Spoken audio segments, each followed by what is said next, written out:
ವಿಟ್ಲದ ಶ್ರೀ ನಾಗ ಸಾನ್ನಿಧ್ಯ ಪಾರ್ಥಂಪಾಡಿ ಜಟದಾರಿ ದೈವಸ್ಥಾನ ಮತ್ತು ಶ್ರೀ ರಾಜನ್ ದೈವ ಗುಳಿಗ ಸಾನ್ನಿಧ್ಯದಲ್ಲಿ ಲೋಕ ಕಲ್ಯಾಣಾರ್ಥಕವಾಗಿ ಪ್ರಾರ್ಥಿಸಿಕೊಂಡ ಹರಕೆಯ ನಾಗತಂಬಿಲ ಜಟದಾರಿ ಮೈಮೆ ಹಾಗೂ ಗುಳಿಗ ದೈವದ ಕೋಲವು ನಡೆಯಿತು.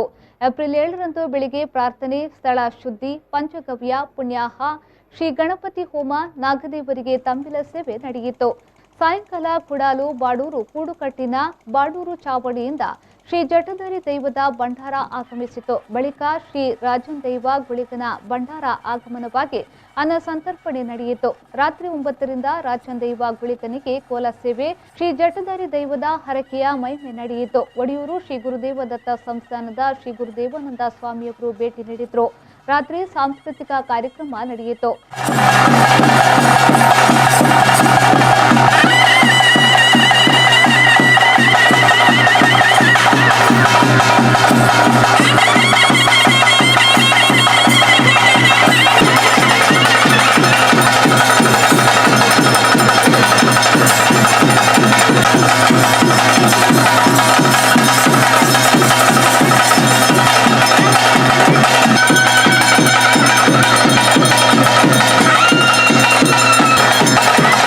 ಸಾಂಸ್ಕೃತಿಕ ಕಾರ್ಯಕ್ರಮವನ್ನ ವಿಟ್ಲ ಅರಮನೆಯ ಕೃಷ್ಣಯ್ಯ ಅವರು ದೀಪ ಬೆಳಗಿಸಿ ಉದ್ಘಾಟಿಸಿದರು.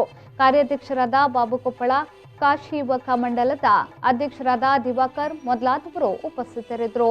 ಮಹಮ್ಮದ್ ಅಲಿ, ವಿ4 ನ್ಯೂಸ್, ವಿಟ್ಲ.